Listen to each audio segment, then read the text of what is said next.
Hello, everyone, and welcome to episode number 74 of the Friday Nightmares podcast. Welcome to the new year, everyone. We have survived to 2023. So, I am one half of your hosting team this evening, Mr. Smoke Show Crawford, coming to you from the town of Swartz Creek, in the county of Genesee, in the state of Michigan, in the United States of America, in the North American continent, in the Western Hemisphere, on the planet Earth, in the Milky Way galaxy. Fully vaxxed, boosted and waxed, and ready to climax, and if you can, please get me wet and feed me after midnight. I'm the man with a glorious beard, aka Mother of Cats, aka the man with the humongous ego, aka Scott Housen. I am Smoke Show, and with me, as always, is Heather Powell from Waterdown, Ontario, Canada. And I have such a boring intro and compared to Scott. But good news, you're going to get to listen to me stumble on it being 2023 for the next 3 months. And Scott knows that we spend probably the first 3 months of every year correcting ourselves. And I know Scott has to correct me all the time. I say 2021s when it's 2022s.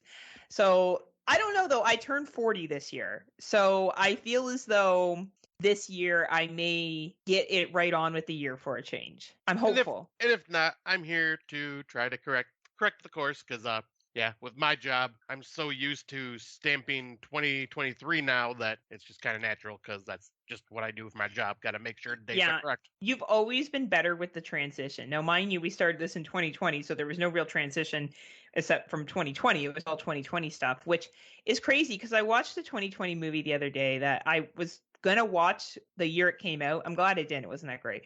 But it's just, I always have such a hard time, but you always are fucking on fire with it. Oh, there's Scott's Luna. Oh. Scott's got his pussies everywhere. And she just slipped and fell. Come here, kitty. Oh, is she okay? Yeah, I think she is. Oh, babies. My old kitty. She's 17 years old, folks. Oh, man. She's almost as old as Tim Davis. Oh, right? Yeah. You know that he has a hot younger wife that you can recently listen to on the most recent horror. Is it Horror for Dummies? Dummies of Horror. Dummers of Horror. I still fucked this up. Dummers of Horror. Dummies of Horror? Dummies of Horror? Yeah, Dummies of Horror. Dummies of Horror. She's way better than him. Like, I don't know why she doesn't just have a show. Like, why do we have to listen? And he brought up Jaws again. Like, what the fuck is wrong with this dude? Like, can you imagine him on a first date with his wife and he was like, do you like the movie Jaws? Do you like it? I mean, to be fair, that's me like with any date I go on. Do you like Gremlins? You better like Gremlins. Do you watch Gremlins? And they're like, what movie? And you're like, get the fuck out of here. You throw your plate down and you storm out. Actually, 2023 has brought some really exciting things in Scott's life. Scott, why don't you tell everybody the recent activity you've taken up? Oh, you mean this beautiful golden sheen that us Michiganders don't see the sunlight for more than maybe an hour a day nowadays? And I somehow got this beautiful looking tan. Beautiful bod. Beautiful bod. That's because my bitch ass is going tanning because in about less than a month, I will be on that cruise ship going to the Southern Caribbeans, where sun is going to be out constantly and my pasty white ass will burn to a crisp. And I do not want to feel uncomfortable on that trip, at least from sunburn. So I'm going tanning every couple of days. I've never done it before in my life. So here's hoping I don't burn the shit out of myself and go too much. But we shall see. But Scotty boy, he's going to get a nice golden sheen. He's going to look pristine. Going to be nice and sexy. Yeah. Like, honestly, why do we have to talk about your cruise all the time? Honestly. Oh, don't worry, Heather. You'll get your time to shine talking about your trip to England again. Coming up real soon here. Scotland. You forgot Scotland as well, Scott. Oh, sorry. Scotland. I actually booked my tickets to Edinburgh Castle. Nice. I even splurged for the £6 fucking program I'm going to get. What a fucking nerd I am over here. Fucking nerd alert. So, okay, before we get into this episode, but by the way, folks, is going to be interesting. But so I've been watching some doc series on Netflix because, well, let's be real talk here. There's not much else going on Netflix. Have you watched the volcano one as of late? Have you? Okay, like, so there's this one, and I was at a Christmas dinner, and a relative was like, oh my God, this volcano one is so good. You got to watch it. it's what is it called? Like Escaping the Volcano or something like that. Anyway, I watched it and it wasn't bad. Basically, these people go to a volcano in New Zealand and it's an active volcano. It's a tour group. And while they're on the island, the volcano erupts. Now, it's just, I don't mean this like it's just ash, but ash comes out, steam and ash, which is horribly dangerous, but there's no lava or anything like that. Like, they're not running away from lava or anything sensational. So, Yeah, and anyway. actually, now that you mention it, I just heard this on the Outside of the Cinema podcast. They were Oh, talking about yeah? it. Yeah, Did they I like think. it? Yeah, I think Bill by Force had it in his top 10. Very good documentary, very informative, very, very well done. Here was the only issue I had. So there was a couple that's married that go they go on this, and then they're like, I wish we had known how dangerous it was. I should have done my own research before we went. And I was like, are you a fucking moron?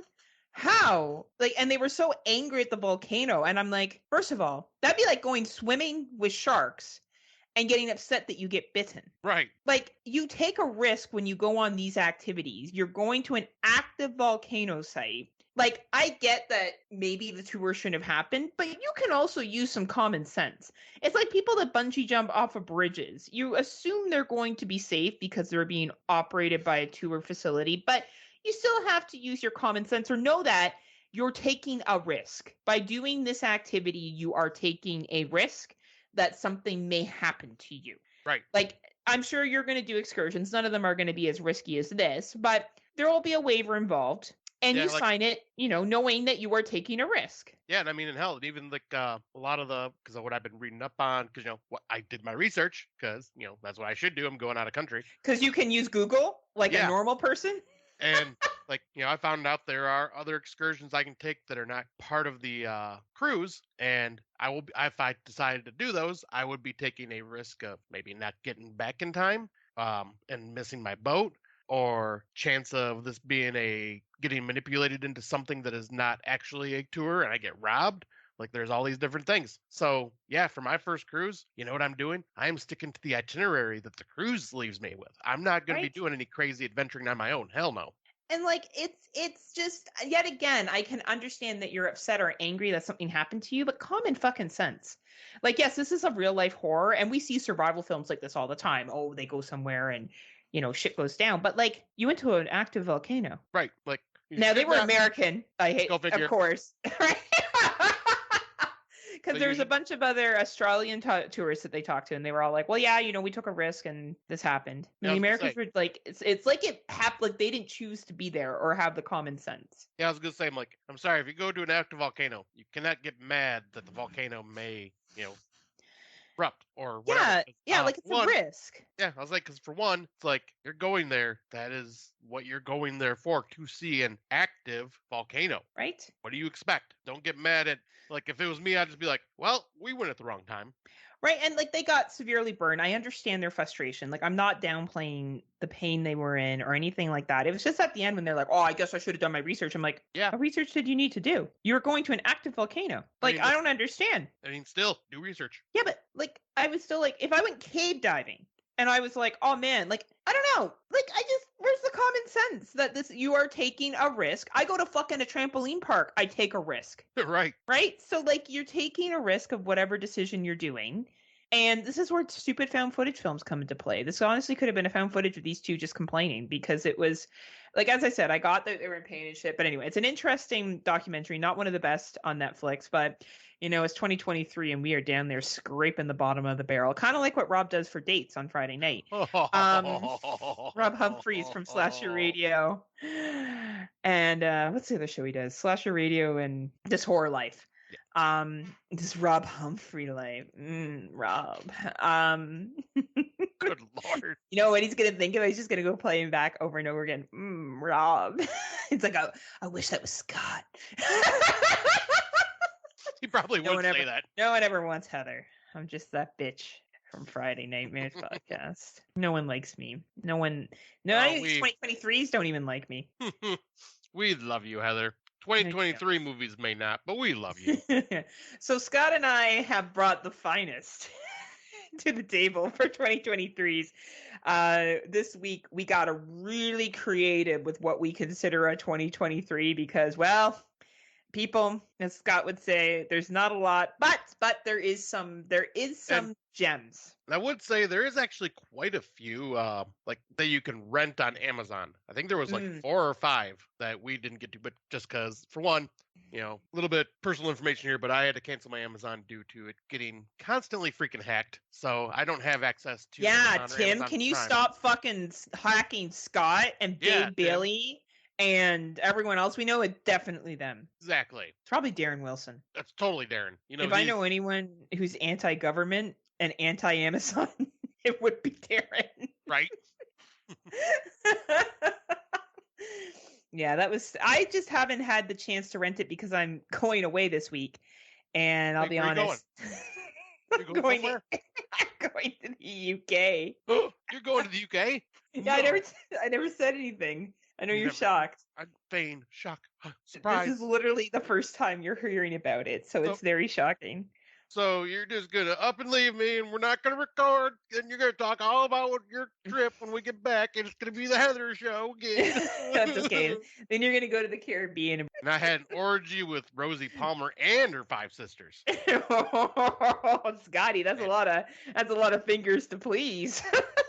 And you know what? I got really weird looks when I'm in the pool. Now I can know what's the cruise line you're traveling on? Celebrity. Now Scott is banned from Celebrity cruise lines. Hey, maybe you'll see the Final Destination movie. Maybe it's being filmed on the ship that you're on. Oh my god, that would be amazing. You would lose your fucking horn nerd mind. Oh, I would fucking flip. It'd be amazing. We should have that happen. Actually, I was like, Final Destination on a cruise ship. I'd watch that. Well, Final Destination 6, just in general. I'd watch that. Right? On a cruise ship. Rob Humphrey. Yeah, but Rob doesn't like joy, and he just kind of sits at home and plays records like it's 1950. So just leave poor Rob. He actually bought the Taylor Swift record. Like, he bought the record. The man loves what he loves. Okay, I'll be honest, and I do find that kind of sexy. What, that he bought a record, or bought Taylor Swift? That he bought records. I actually find it really, like, attractive. I find it make me just go, okay, granddad. No, see, I think it's like sexy that he cares enough about music that he actually buys like the record. Like, he has no interest in me. He's shown that many a times. I've offered myself and he's not interested. But I think that's sexy as shit. I really do. No, I was gonna say, like, I like it's cool. Yeah, I was like, it is cool. I gotta tease him though, but no, it's because it's hard to collect stuff that's like out of date like that now. Like, I mean, it's still cool though because there is companies that still produce records for bands. Like, a lot of bands still get records made. It's true. Cool. Records are the hit thing, Yeah, records are the VHS of music. Maybe they'll come out with a record horror film like War of the Worlds on record. Yeah, bring back Laserdisc. Well, there is War of the Worlds on records. That is a thing. But like, wouldn't that be? Oh man, can you imagine all the horror nerds? Oh my god, I got this vinyl of Halloween on record, and it's just the dialogue of Halloween on record, and it's so good because you can listen to the dialogue, and then you actually appreciate what's going on and the music by John Carpenter. And I just think it's much more unique, and everything that's not in fucking like 70s or 80s films sucks anyway. That's what they would do. You just insulted half of our listeners. You know what though? They're all laughing because they're all like, "That's true. That's true." Let's be real. I would buy that fucking record too. And I would listen to the fuck out of that. Well, the funny thing is, I would buy that record and I probably wouldn't even listen to it. I'd probably have it hanging on my wall. Oh man, it'd be fucking sick. As much as I make fun of it, because I want it. All horror movies made into records. I would buy a Scream record. Fuck yeah, I would. That shit would be... You know what? There's a marketing fucking genius thing right there. Take like it's an audiobook version? Yeah, and you make an audiobook of the horror films on record. Fucking horror nerds would eat that shit, and then you take it to fucking conventions and you get them to sign it. Oh. See, now I would totally buy Gremlins. Yeah, right? Yeah, you would. And Tim would buy all the Jaws ones because it's the only film he feels the need to talk about. It has to compare every movie to Jaws. And I was gonna go back to that too. Like, can you imagine Tim and I on a date? Hey, do you like Jaws? Hey, do you like Gremlins? Hey, do you like this thing? Hey, do you like this? No, but it would be you just trying to outone each other. This would be Tim. I know. Actually, every movie that comes out is basically Jaws. Midsommar. is basically Jaws, because she goes there and she doesn't know that the monster is the people, which is like what Jaws says, because every movie is like Jaws, Jaws, Jaws, Jaws, Jaws, Jaws, Jaws. And he's all like, I'm sorry, Heather, don't you have a social political movie to go shove up your ass, you pretentious bitch, and watch? And he And act like wonders you're why he calls you that bitch. and act like you're woke and better than the fucking rest of us, Heather. Don't you need to go fucking do that? Why don't you go eat some kale, your gluten-free bread, and go do some fucking peace Go drink march some maple syrup. while drinking some fucking Starbucks? I am so that person. I am that person who's like, yeah, inequality. And then I like fucking buy a venti fucking caramel latte from Starbucks and wear my Kate Spade purse out. So, I'm just a walking contradiction. All you need is a Karen haircut. Oh, I don't think I'm a Karen. No, you're not. You're not. No, I'm not. you're nowhere. Tim has said I'm the fun bitch.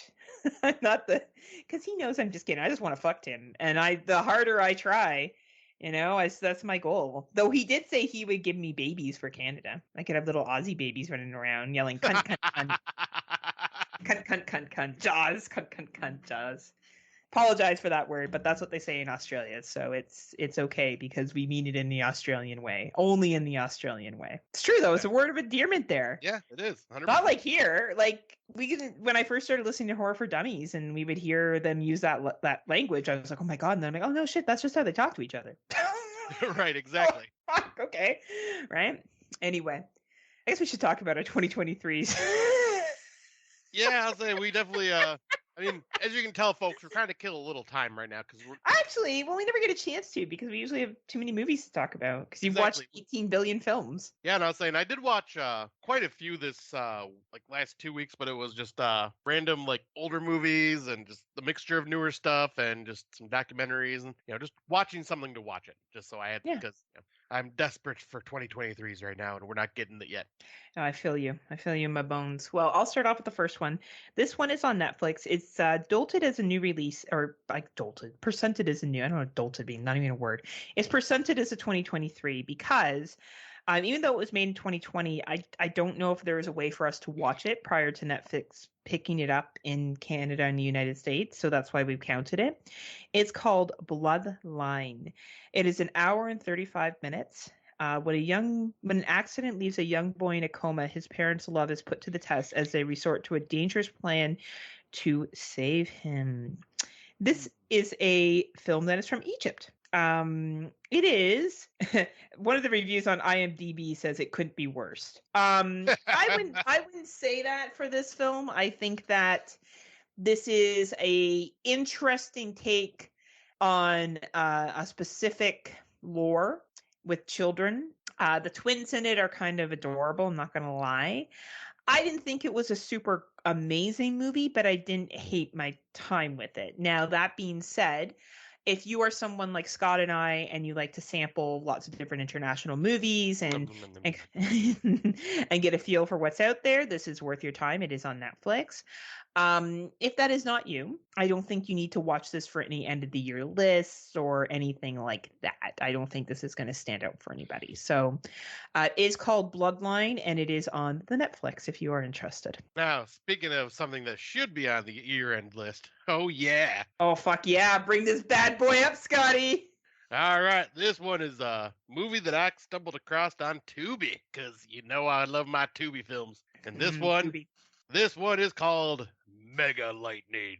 And the synopsis is, after a violent thunderstorm scares a house party, the guests flee to a nearby home for shelter, only to discover a more sinister hand is at play. Now they can't escape the stranger's home due to the thunderstorm, but they can't stay inside due to the danger that follows them.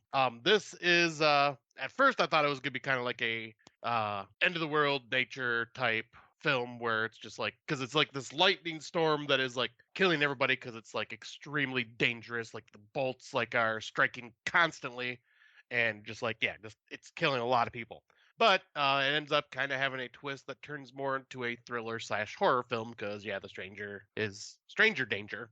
And I'd say like for just a beginning of 2023 watch, just something simple, it wasn't bad. Like, it was good to kill time. Acting was iffy. The CGI was like Sci-Fi Channel level, but like I didn't mind it. It was entertaining enough. Like it passed the time. Like it was like 5.5 out of 10, just above average. Like it entertained me at work.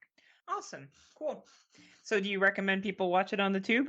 If you're desperate for 2023's right now, sure. But like I'd say in a couple weeks, don't even bother. It's not even, unless you're like really desperate just to get movies in. So unless you're thirsty like Scott and I. Exactly. Like I'm just great. We're scraping the barrel more or less, so we have something we can talk about on the show, and plus just sample things.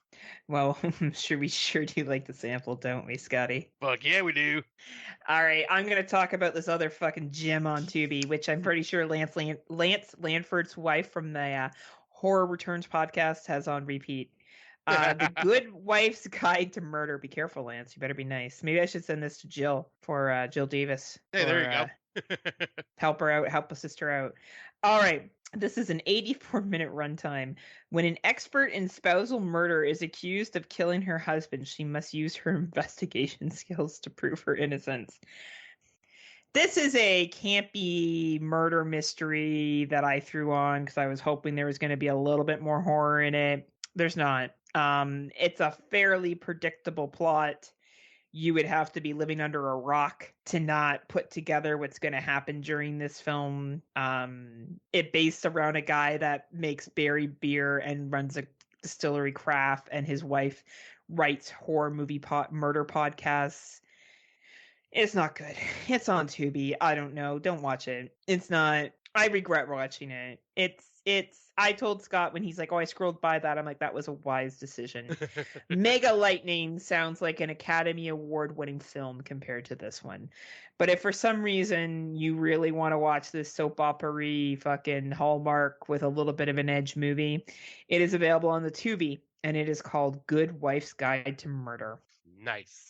I should have called it Good Heather's Guide to Falling Asleep During a Film. It would have been more accurate. Oh, all right. So, well, I guess continuing on with Tubi, I am going to talk about a sequel that just came out called Don't Fuck in the Woods 2. I'm going to let everybody know now, I have not watched Don't Fuck in the Woods, the first one, but...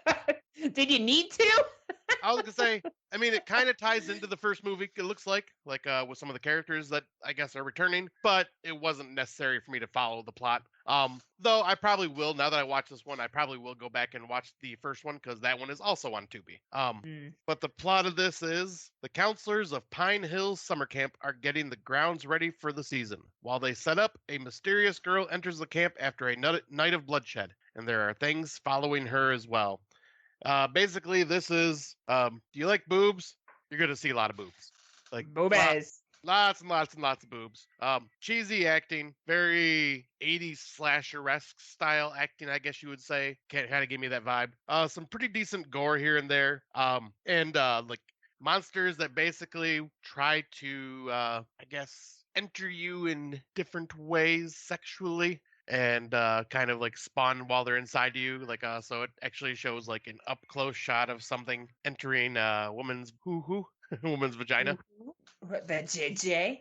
But once again, I didn't expect this to be groundbreaking or anything like that. But once again, this was actually more entertaining than I expected it to be. It's not like I would give this a 7 out of 10. This was like just very fun movie, ridiculous, silly, but I had a good time with it. Nice. So you recommend it then?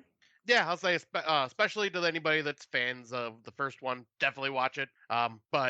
And I'd say like, yeah, it's worth just checking out because I mean it's free on Tubi, why not? And as long as you don't mind like tons of female nudity, because I don't even think there's any male nudity in it. I think it's all female.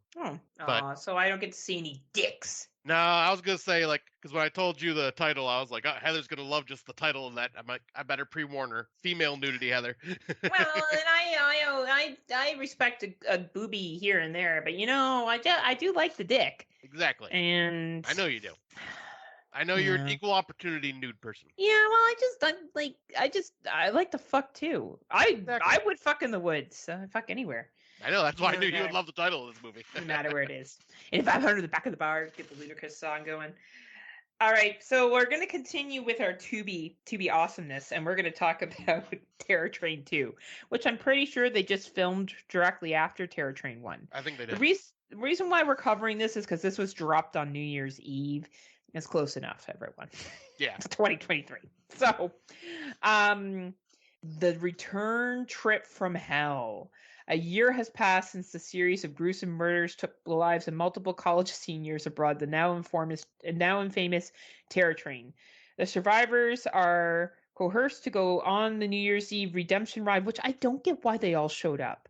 Did you get why they were all there? Did you? Like You watched it, right? I was gonna say I have about 25 minutes left of the film. Okay, you're not mismatched. But yeah, the whole plot of why they showed back up on this train, Yeah. like they kept made sure to say it over and over again. Your therapist wants you to face your fears. Let's put you on the train again.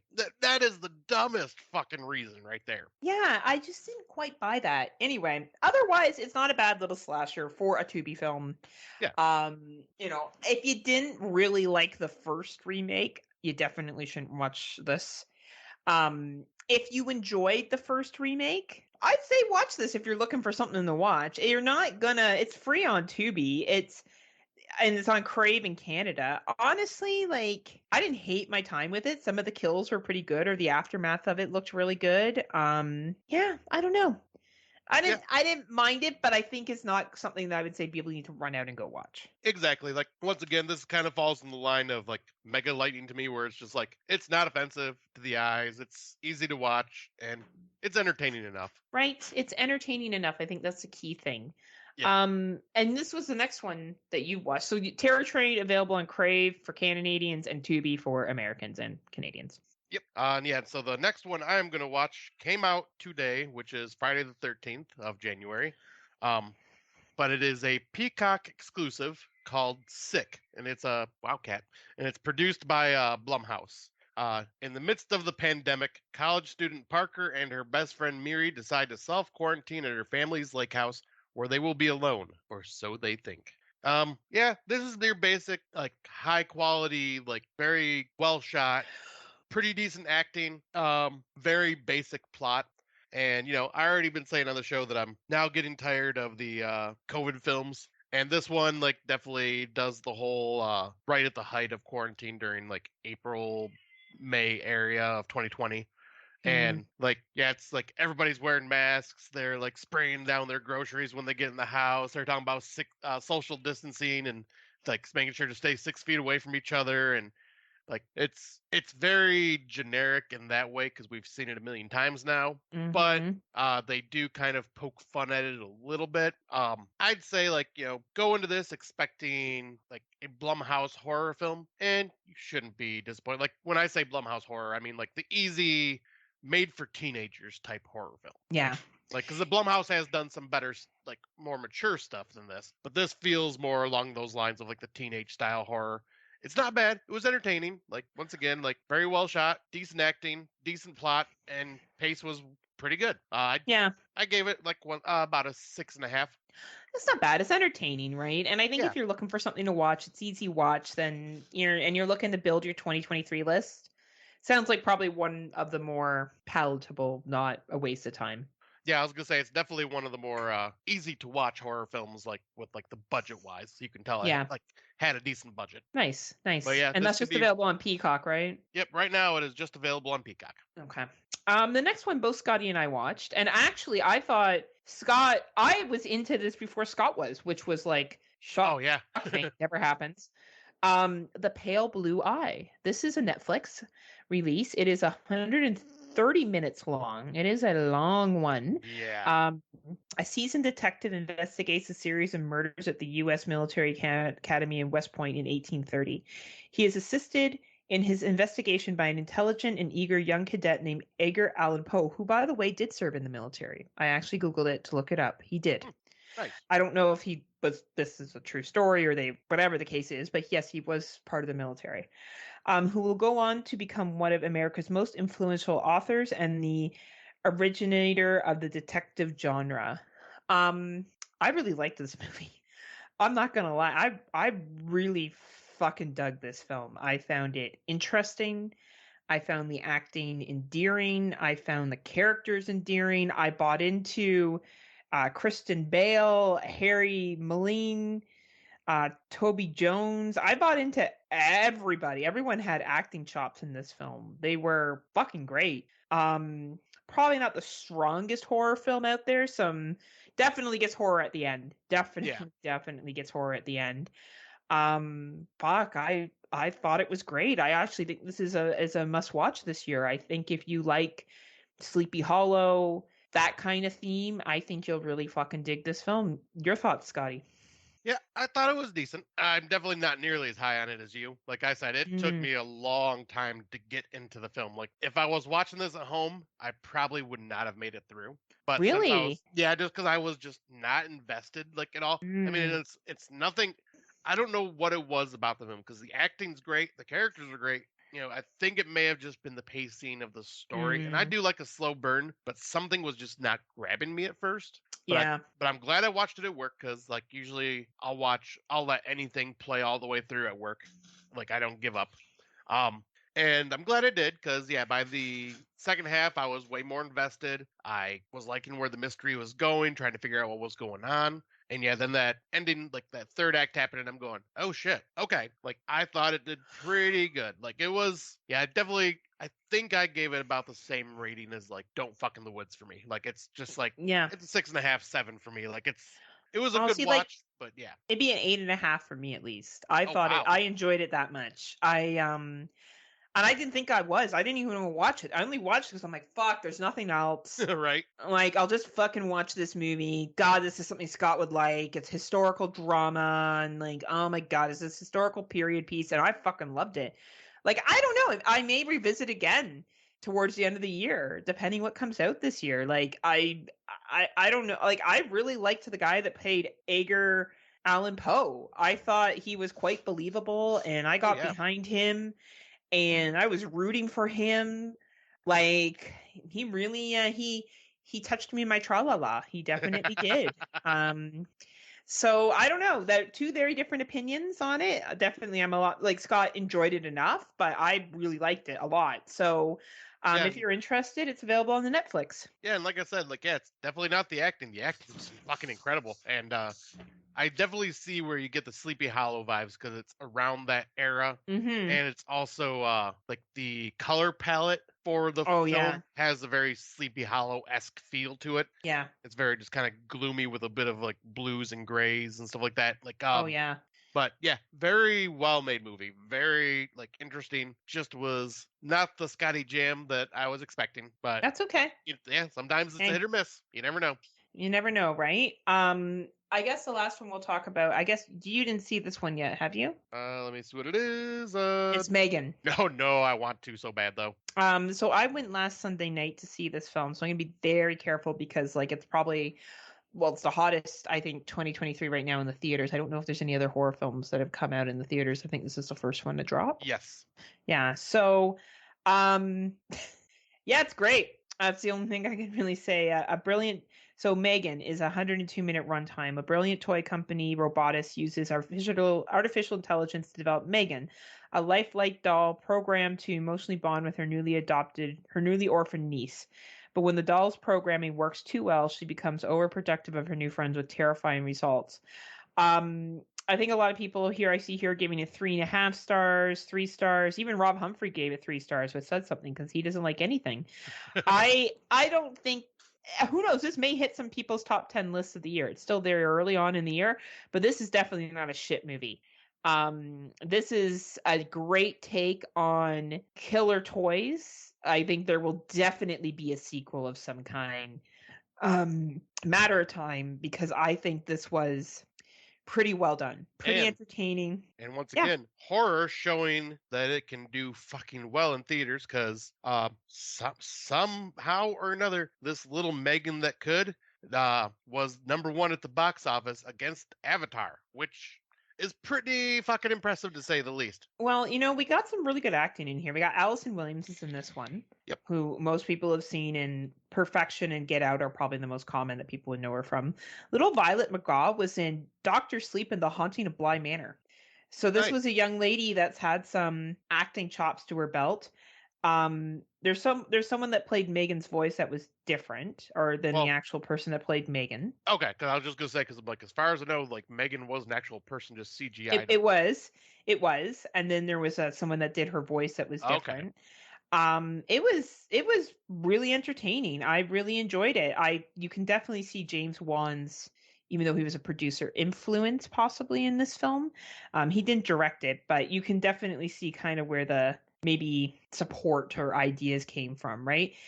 Jason Blum was a producer as well, and a fun movie. I recommend it. It's in theaters right now. You will not be disappointed. Go check it out if you get a yeah, chance to. yeah. Yeah. This is one I really wanted to see. I'm hoping to maybe see it this weekend. We shall see. But yeah, like I am very curious because the director said that obviously they cut it down to a PG-13 rating to Yeah. reach a lot bigger audience, but apparently he said it's more effective as a PG-13 as horror as a PG-13 film. But he also did say that when it comes to the physical release, it will be and it's unrated. There will be an option for its unrated cut or something like that. And I'm very curious because he said there was like a lot of violence and gore that was like cut out. Yeah, I can kind of figure out the areas where he made that choice for it to be released in the theaters, and let me just say, be some good gore to be seen. Nice. Yeah, So, I'm definitely looking forward to this one. This one is definitely one I had been excited for pretty much since I seen the trailer because the trailer just looked like so much fun. right. Well, that concludes our 2023s for now. But don't you worry, we'll be back in a couple of weeks with more to talk about whatever comes out for the rest. We're gonna see some more releases coming pretty soon, so we're gonna have some stuff to talk about. For our older watches, both Scott and I watched The Menu. We sure did. And I guess I'll let Scott give his thoughts on it first. Man, I'm so pissed that we did not watch this for our freaking I award show. know. This would have been in my top 10. This would have made awards. This movie just had everything I love about horror, like in one of my genres of horror that I do love. Mm-hmm. Like it's making fun of the freaking elitist people that are always going to these extremely fancy, super expensive restaurants that their food has to have this story to it and all this Mm-hmm. shit and it's for like the Instagrammer foodie people. It's for the rich and snooty. It's just amazing story with like this. I just loved it. Anya Taylor-Joy as always, fucking amazing. Uh, Always. and the little kind of sort of reveal with her character like halfway through the film, I'm going, oh, interesting. And like there was a couple reveals and twists that I was just going, oh, I did not see this coming. But man, so many good actors in this. The guy that plays Voldemort is the chef, which I don't remember the actual Ralph. Ralph Fiennes. Yeah. Yeah, he played Voldemort in Harry Potter. And then yeah, the boyfriend of the movie, he was in Warm Bodies. Yeah. And then yeah, John Leguizamo as well. Like there was just a lot of recognizable faces, and man, this was just so much fun. And I was like watching this, and I'm going, this would have been like Heather's like number 1 or number 2, I bet. Yeah, it would have definitely been in the top 3 if I had watched it on time. I thought it was fucking phenomenal. I thought it was funny. I thought it was really good really good humor making fun of things. I thought there were some shocking scenes. There's one story where he talks about being beaten, which is why he was motivated to do this dish. And I was like, yeah, this talks like it was just really, really well delivered. And the ending was really, really good too. I thought everything flowed well, edited well, directed well, acted well, written well. Like it was just awesome. And I do think this was a horror film. I don't know why people would say it's just a dark comedy. I'm sorry, Daniel, from the horror of Dummies. Dummies are horror. Dummies of Horror. Like Dummies are horror. Like you wrong. This is definitely a horror movie. Yeah, I was saying it's like it definitely like for us especially like it's right on that line. Like Yeah. like it fits right in the cat. Like if there's enough fucking dark shit that happens in it, right. They're basically stuck somewhere against their will. It's like Hostel, only classier. Like it's not far off from some of the shit that happens. Right. So if we think Hostel's a horror movie, I would argue this one's a similar flavor. Just so minus as much gore. Yeah, minus as much gore, right? So anyway, I dug this a lot. Glad I finally got to watching it. I'll just go next. So the other 2022 I thought I'd bring to the table, interesting documentary called The Good Nurse. Movie called The Good Nurse that is located on Netflix. It's about Charlie Collins, who was a serial murderer.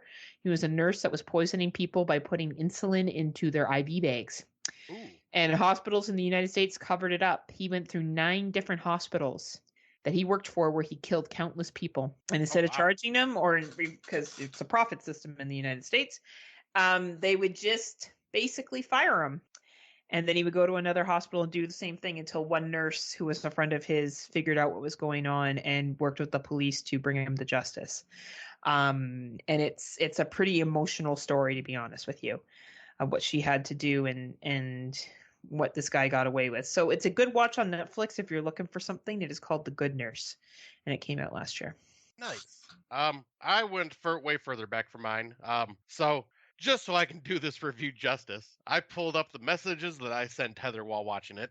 So I the movie I'm talking about, it just got brought onto Shudder, but it's Possession from 1983, starring Sam Neill.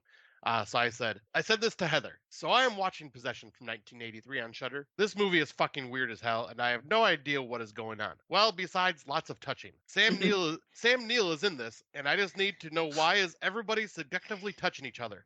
The detective that talks to Sam Neill is like caressing him. The teacher and Sam Neill caressing each other, then laying in bed naked, not touching each other. The secret boyfriend touching Sam Neill. What is it with Sam Neill and everyone wanting to touch him? Why? What's happening? My brain hurts. Then I go on to say, like, I need to know, should I be touching Sam Neill? Am I missing out on a piece of life because I'm not touching him? What is going on here? This movie was just very weird and just a lot of people seem to love it. I don't get it. This was just fucking weird. Like because that was the whole like seductively touching. It's just something small I noticed while watching the film. It's like not a big deal at all, but it's just something I noticed and just kind of latched onto. But man, yeah, for some reason everybody's just like very like softly touching each other and caressing each other while they're talking to each other, and I'm just like, what the fuck's going on? And but then, yeah, his wife is acting extremely strange, and she's acting way over the top and psychotic and crazy. It's because she's possessed by some weird tentacle thing that I don't know. This movie is fucking weird. I mean, I'm glad I watched it finally because it's been one that I've heard talked about for a long time. But this was too weird for even my taste. It was too weird for Scotty. So where can people find it if they also want to be weirded out? This one is on Shudder, at least for the US right now. Awesome. I think we should just go through. I don't see the point of taking a break. Are you good to keep going? Yeah. Okay. So we're going to just keep going on. We're going to talk about what's new while Scott moves Luna onto his lap, who's his kitty cat. What's new? Scott and I both watched the documentary on Netflix, the Hatchet Wielding Hitchhiker 2023. And this was a exploitation film, a real life exploitation film of someone who's mentally ill and not receiving the help they probably should have got. So what were your thoughts on this film, Okay, Scotty? first, when I first seen like the screenshot, I'm going, this looks vaguely familiar. I don't know why that guy's face looks recognizable to me. And then they show the clip that made him go viral, and I'm going, oh shit, it's about this guy. Okay, I do remember this. I didn't remember like the full story. I just knew the viral video. I didn't know what happened after. But man, how fucked up is it that it's just like, hey, this guy that just saves someone's life by beating someone like on the top of their head with a freaking hatchet, back of the hatchet, then the front of the hatchet, you find out later for part of it. Yep. And it's being labeled as a hero and the going viral, and then all of a sudden being exploited by everyone in fucking Hollywood, just like trying to just grab this guy to make a fucking reality TV show out of this poor dude, and just like, what the like, this is where it goes to show, all right, Hollywood, back the fuck off. This guy got popular because he was an internet sensation, but like obviously there's something wrong with the guy. He's not fully there. Yeah, yeah, And it's like, I mean, obviously these people that are from Hollywood that ended up trying to reach out to him realize that later, but it's like this just yeah. goes to show maybe look into this person a little more before you decide, hey, we want him on a television show. It's like, you guys be careful. What the hell are you doing? You're ruining someone's life. And obviously he ruined his own life, but Yeah, but yeah. still, like, oh, what the fuck? This documentary just blew my fucking mind. Yeah, so I never heard of this story. I don't know if this was a big thing in the States and it didn't make it up here to Canada. I had never heard of this ever. So I had no idea who Kai was. So basically, this kid was in a car with someone. I guess there was a confrontation on the highway. He attacked some lady, and so the guy that Kai was with attacked some lady, and Kai beat him up, well, pretty severely with a hatchet to get him to stop. Yeah, well, and apparently, like, so, and that stuff was just kind of leaked out that he was with the guy because at first, when the video, like, everybody in the world seen, like, including me, it sounded like he just kind of was walking by, seen this guy beating this woman, and he went over and saved the day. Is how it made it sound. Okay, so And I originally find that's out. how it was presented, right? Yeah, So you see him go on Jimmy Kimmel and these talk shows and like the whole time you're like, oh, we had no idea. I knew from the interview on the yeah, roadway that this young man, I assume he goes as a male because he seemed to present as a male and refer to himself as he, was presenting very, obviously some mental illness or a disorder or something. yeah, Um, and everyone pretended to be shocked that he engaged in this extremely violent act, would sing about the violent act in songs, would talk about violent things and conspiracy theories, and, he murders somebody, and people were surprised. This was a documentary where I was like, there's a whole lot of lack of either emotional intelligence that no one could read the fucking room, or you're all just trying to clear your conscience because you knew something was wrong and you didn't do anything about it. yeah. I was gonna say because like when I seen this video, because I think this is what 2013, I think is when the video went viral or something like I that. have no idea. But so I was early 30s. And yeah, like the way he was presented, because you only get to see like maybe a minute clip of him in the viral video True. until True, the true. reporter shows more later on. But like in that 1 minute interview, he just sounds like a hippie, homeless surfer dude that you're just like, oh, he just has that like lovable surfer accent, and Right, and it's right, like, right, right. and no one and you're like, he saved the day, he saved a woman from getting beat and everything, and you're like, but no, like, but it didn't click with you that he used a hatchet on someone, even to defend this woman, Yeah. and was like proudly boasting about how he did it. And like at that time, yeah, I didn't think about that. Like, but then looking back at him, going, shit, that is fucked up. And then I didn't know anything about what happened to him after like he became a viral sensation.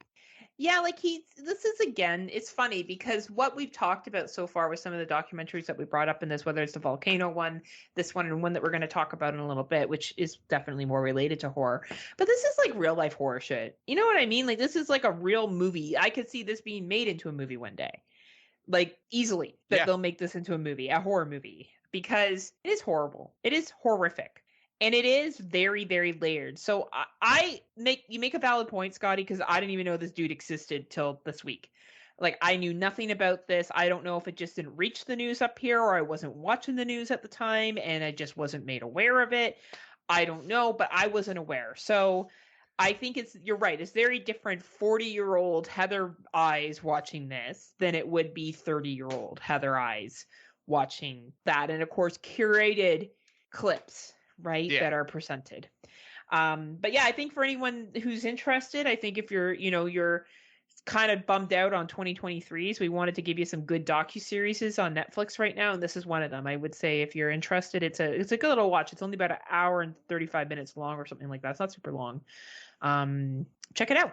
Yeah, I'll say, yeah, this was a very damn good documentary. Like, and it just kind of shows, like, unfortunately, like people that go viral are not always celebrity material people. Like, they No. go viral whether by accident or just by happenstance, and most of the time, it is not a good idea to idolize them. Just want to put that out there. No, except for Scott and I. Definitely if you Yeah, go viral, idolize me. we're definitely people you should idolize. 100%. 110%. So for our final segment today, which is Out of the Dark, we're going to talk about two different things. We're going to talk about some 2023s we're looking forward to. But before we get to that, Scotty was not shocked by this, but I was. So we may not spend too much time on it. I watched Lights, Camera, Murder, Scream, which is a documentary that is available on Tubi that talks about the Riverside killer. Riverside? Shit, what was it? Gainesville Killer. Gainesville killer, and the inspiration that Kevin Williamson got to write the screenplay for Scream. And it talks about Kevin Williamson knowing of the story about basically an individual that is killing young co-heads, talks about the history of this guy and, you know, the story. And what shocked me, I think, is I thought Scream was super original. I did not know it was based off of this. I didn't dig that deep into knowledge of horror films for years. I still really don't dig that deep. Scott does more digging than I do. I'm just like, they made it. Like, unless like you tell me it's inspired by these events, which I think Scream should have mentioned on the poster. Because it is like really quite a bit. So there things that I found eerily similar. The sneaking into people's homes, surprising them in their homes, that was done in Scream. Yep. The posing of the bodies, also done in Scream. Yep. The illusion that there could be two killers, also done in Scream. And the one guy who ends up being the killer went and watched The Exorcist 3 before he started his killing spree. Which is interesting because this seems to be a thing with at least a small little similarity with some serial killers, because Jeffrey Dahmer's favorite movie was Exorcist 3, and he made people watch Exorcist 3 with him before he killed him. Right. So I find it a little interesting. It was young female co-heads that were killed, plus a dude in the original murders, for very similar to Scream. More women than men were killed in Scream. It just seemed to me like there were an awful lot of, besides calling to be like, do you like scary movies? And the Gainesville Killer basically saying he wanted to be in a horror movie. He did want to be famous, though. And they did find a recording of him singing songs. Yep. So, like, it just seemed to me there was a lot of similarities. And for me, Scott knew all this. I did not know any of this. And I was kind of like, it kind of took Scream down for me a little bit. Already Scream has kind of fallen from his graces with me over the years, because I've just watched other things and I just like it more. But I was just shocked. So, Scott, because you knew this from the beginning, did you find Scream as original, or is this just me that's gone through this culture shock that it's not as original as I thought? I kind of because I knew the very outer layer basics of the similarities. Bless you. Thank you. But so I didn't realize the posing of the bodies and stuff like that until I watched the documentary, and a lot more of the similarities that they go into detail with in this documentary. It didn't change my opinion when I heard about it before, because I just always look at it as, especially when it came to Wes Craven films, even Nightmare on Elm Street was inspired by another country, a boy saying someone is trying to kill me in my dreams, I'm afraid to go to sleep, and parents make him go to bed and he dies in his sleep. And that was where Wes Craven was inspired with Nightmare on Elm Street.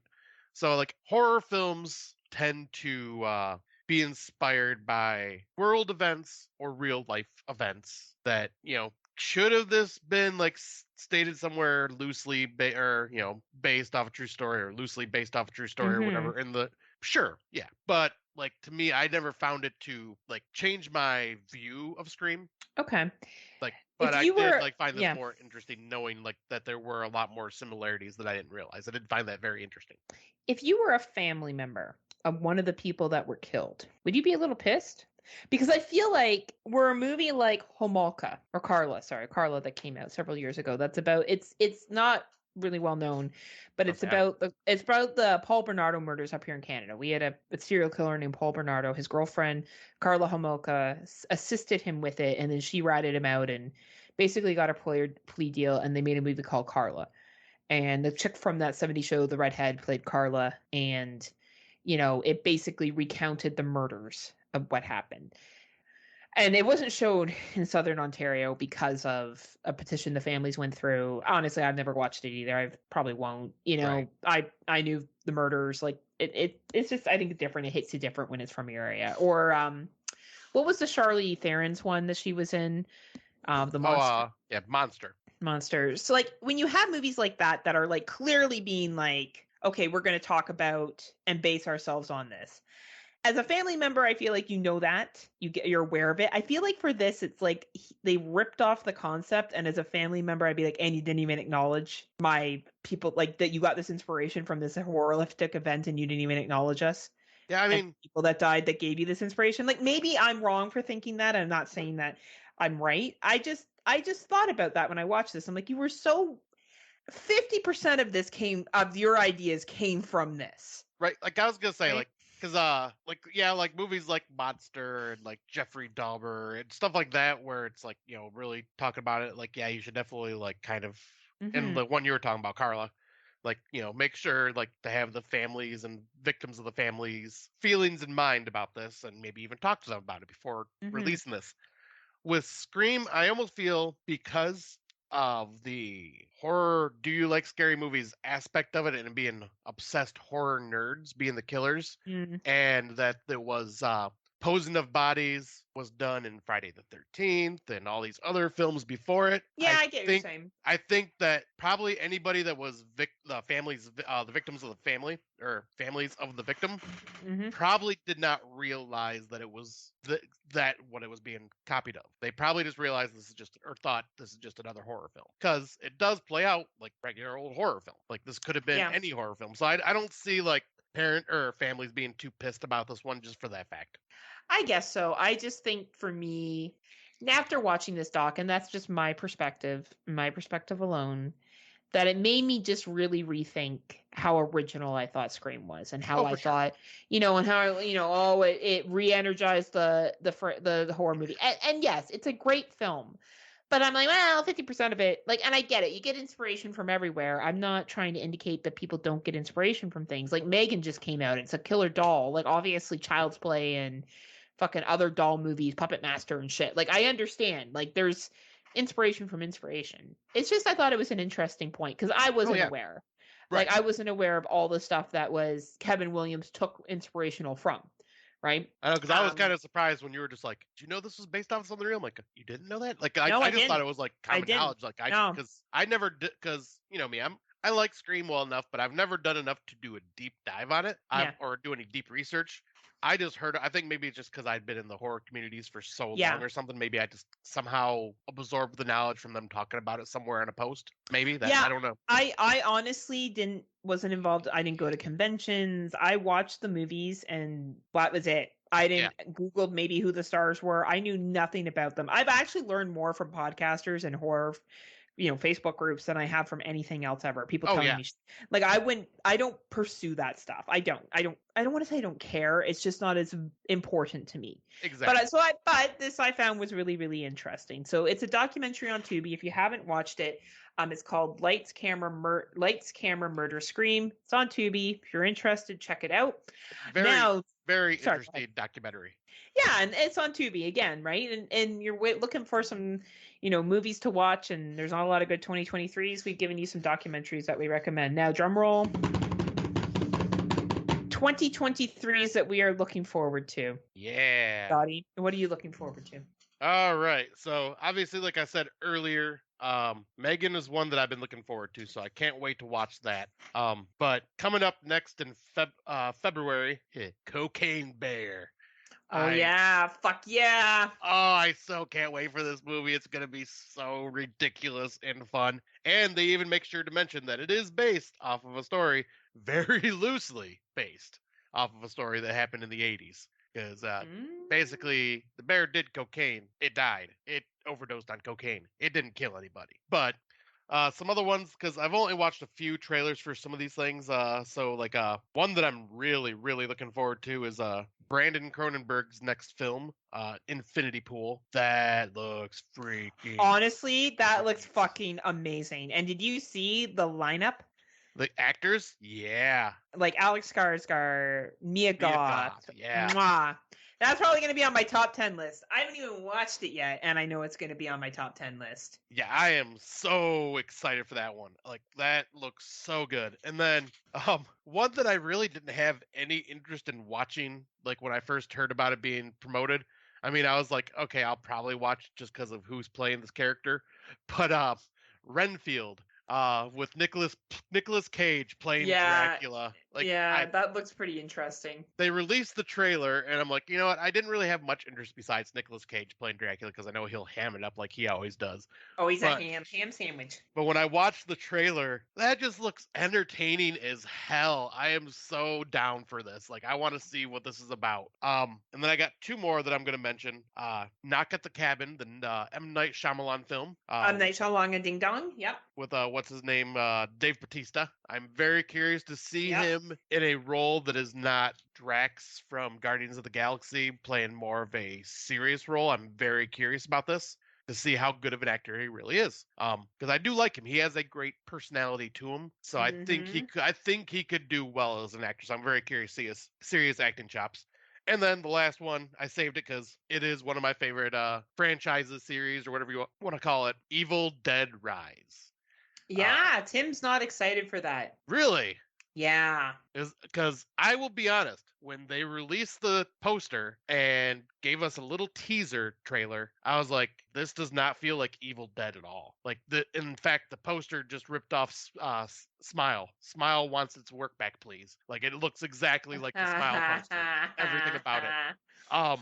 But then the very next day, they released the trailer. And I am so on board. This looks like it's going to be fucked up and violent and gory.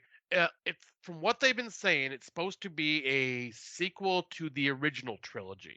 But with the font on the movie poster that says Evil Dead Rise, that is straight off of the Evil Dead remake poster, the way the font is. And then also, when I watched the trailer, this looks mean and very violent, like the remake. Not very silly. The Deadites don't have like this weird slapsticky style to them or sadistic mischievousness to them. This looks more mean violence like the remake was.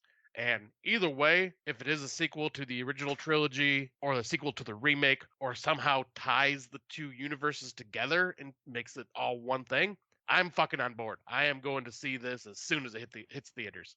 Nice. I may or may not see it at theaters, but I will watch it because I enjoy the Evil Dead movies not as much as you do. Yeah. I'm excited for Winnie the Pooh fucking Blood and Honey, man. Like, honestly, I can't wait. It's not going to be that good of a movie, like, at all. It's not. But I want to watch Winnie the Pooh fuck up people for, like, an hour and a half. And it comes out the day after Valentine's Day, which is pretty fucking sick. Yeah, because it's supposed to have, like, a limited theater release. Yeah, man, I'll watch that shit. There's something wrong with the children. Yes, that's another one. A couple joins their friends and their friends' kids on a weekend trip. This reminds me of the British one, The Children. Yes. Sounds like a really similar flair coming January 17th. Did you see the trailer for it? No, I haven't watched the trailer. I just read the synopsis. Okay, the trailer looks fucking creepy. I am on board for this. We have the next by, is it Artie Aster who's doing Disappointment? You Is Afraid? Yeah, Beau is Afraid. Yeah, Beau is Afraid. Which was called Disappointment Boulevard, but that's the new title. But he changed it, right? So yeah, it'll be interesting to see what that one's all about. Yeah, that is another one I forgot to mention because like I watched the trailer to that because that got released and I'm like, what the fuck is this? I have no idea. And with it being Ari Aster, I'm like, I'm on board. Whatever. Yeah, you're like, son board. of a bitch, I'm in, right? Yeah. Insidious 5. I like the Insidious films. I will watch this one. I find them all entertaining. Yeah, I thought they were like I watched all the Insidious for the first time like in 2020, and I thought they were pretty decent. So I'm curious to see what this will be about. I think we're getting to now. We get to September, which we tend to sometimes have some real heavy hitters, and there's one called Cuckoo. Yeah, it's either Cuckoo or Cuckoo or something like that. I'm not sure. Yeah, right. And it stars in this. So there's a horror movie about a teenager who moves with her parents to a resort only to find out her new home may not be what it seems. I think that sounds really cool. There's a sequel to the famous 1973 Exorcist film. That's supposed to be a sequel. It says a remake? Sequel. I think it's a remake, but it says a sequel. I don't know. It looks like a remake to me. Saw 10. Yeah, that's right. I forgot about Saw 10. Tobin Bell's back. Tobin Bell.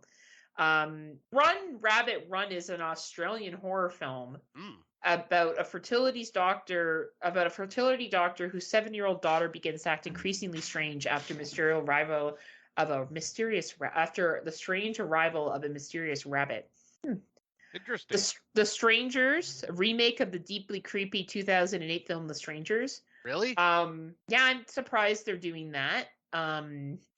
Not that yet again, like it's a fairly recent movie. I don't know if you need to make a remake of. Yeah, I'll say it's still very effective, like, and still like very relevant. Yeah, I'll say still relevant Right. of the time. It doesn't need an update. I don't know. Maybe they're just a real big fan, and it's one of the chicks from Riverdale is going to be in it. So I don't know. Maybe it's to just get with the younger generation. I don't know. The Deliverance, and this is an upcoming Netflix film on the real life haunting account. The film follows a mother in Gary, Indiana, whose children appear to become possessed. Salem's Lot. Oh yeah, I did hear about that. I'm curious about that one. All fun and games. Follows siblings who find themselves in a strange demonic game. The Parenting, a horror comedy about a gay couple who hosts a weekend away with their parents, which quickly turns dark. Ooh, that sounds fun. That shit sounds funny. The Night Bitch. Oh, my movie. It follows a stay-at-home nun who discovers that Tim makes fun of her all the time on a podcast. She has to get revenge. Just kidding. It follows a stay-at-home mom who discovers she can transform into a dog, hence the film's cheeky title. That's actually kind of cute. It's probably not that great of a movie, but sounds kind of... Amy Adams is in it. Should be interesting. Oh, yeah, really, actually. That does sound pretty interesting. Apparently they're doing a remake of the Friday 13th. That is going to be a TV series called Camp. It's gonna be on Peacock called Camp Crystal Lake. So I'm curious cool. to see what that's about. Like, I'm keeping my hype level low on it because I have no idea what to expect from it. You know what? There's one coming out called The Elevator Game. You know, I watched that. Yeah, I was like, because I remember us talking about that during our Urban Legends episode. And there's also one that I just forgot about. I didn't see the trailer, but I'd read the synopsis on it. But it was Consecration. After the suspicious death of her brother, a priest, Grace, travels to the Mount Saviour convent in Scotland to find out what really happened. Once there, she uncovers murder, sacrilege, and a disturbing truth about her own past. And it stars Jenna Maloney. So it looks interesting. I'm very curious about it. That's cool. Yeah, that sounds really interesting. There's some good ones coming out that's not a lot has been talked about. The Boogeyman adaptation of Stephen King's The Boogeyman is coming out this year. And The Conjuring 4, which I think a lot of people have talked about. I think this is going to be one I'm going to like. Cosmetic. It tells a supernatural story of a girl's deadly pursuit of perfection. Sign me up. Probably already my number 2 film of the year. Might as well just fucking put it on there now. Yeah, it looks like there's some cool shit coming out this year. Some different stuff. Yeah. Different. I like that. I like it. Yeah, you got some like, hey, you want to remake The Strangers? All right. Hey, maybe we'll get a new generation into horror. I don't know. Like maybe they don't really know who Liv Tyler is anymore, I guess. It's an easy movie to remake. Right? Yeah. I was like, hopefully it can be as effective as the original. Yeah, well, you know. I don't know. Maybe it can. Cell phones are a lot more developed now than they were in 2008 and cell service and stuff. I don't know. Or maybe they're going to go to cabin with no cell service. I don't know. Who exactly. knows? Yeah. Right. I'll be curious to see, but like, yeah, I am very excited to see what type of horror films 2023 brings us this time around. Like 2022 started off a bit rough, but it sounds like 2023 is actually starting off pretty strong with some of the stuff that's coming out. So I'm very curious. Yeah, it'll be interesting to see how stuff goes. And we don't even really know all that's going to be dropped on the Shudder. Right. We don't always know what's all going to be dropped on the Tubi. Hopefully Netflix has a better year. Fuck, already with the one movie they've released has been better than the shit they put out last year. So, and I'm hoping Hulu continues doing some good shit. Yeah, we'll see what happens. It's an exciting time for horror fans. Lots of varieties, lots of option. Yep, and I'm sure we will watch 100 or more, like we always do. Yeah, I think we'll break. My goal is to break 200 again this year. That's always a goal. So hopefully I can do that. It all depends on my work schedule and shit like that. But and our new format does make it easier. We're no longer having to watch movies to talk about. We will be watching new releases once we start seeing more new releases. And I know myself, I'm becoming a little more picky. I'm not. I know you're not. So Scott will continue to watch The gems. whatever he watches, right? Weird Deer Weird 2, Deer. 3, 4, 5, and 6. Uh, Here we go. Man, Weird Deer forever. Weird Deer for life. Bitch ass for Yeah. life. Bitch ass. Oh man, that was great. So yeah, we look forward to talking with you guys next time. I will be away, but we will probably be keeping on schedule because I said to Scott, more than likely when I return, I will watch horror movies for a couple of days. So even if Scott has the bulk of them to talk about, there's no reason why we still can't do an episode. Yep. I'm sure I can bring a handful to the table. So yeah, no harm in that. But yeah, we are, I guess, to kind of close it off, we're proud members of the Legion Podcast Network. You can find Legion Podcast on Patreon. We're underneath the Kill the Cast feed on Legion on Legion Podcasts. We're the Friday Nightmares podcast underneath that feed. And on Legion Patreon, you can pay like $3 a month and you get access to shows early. You get access to extra content. You go into draws for tokens and codes. And honestly, if you're not a member of Patreon yet, like, we just want to know what you're waiting for. What are you waiting for? It's 2023. Why haven't you signed up yet? What are you waiting for? We've been around for a couple years now. Come on. What are you waiting for? There's plenty of good content. You need to check it out. What are you waiting for? They made a series, I know what you did last summer. I wonder if they'll ever remake it just as a movie. I think that's where they went wrong. They need to remake it as podcasters like us doing this. Yeah, absolutely. Right. So join the Legion Podcast Network today. We are, what is it? We are many. Yeah, we are many, or we are Legion. We are Legion. I don't know. We are many. We are Legion. Whatever, the same shit is. And listen to all the great podcasts that are on that network. And we'll catch you guys next time. We'll have more movies to share, more stuff to catch up on. Do you have anything else to say to the good people, Scotty? Just hope everybody had a great New Year. Thank you for joining us again. We'd like to see where this new format takes us in 2023 and how many ridiculous films we will watch. But until next time, kiddies, unpleasant dreams. See ya.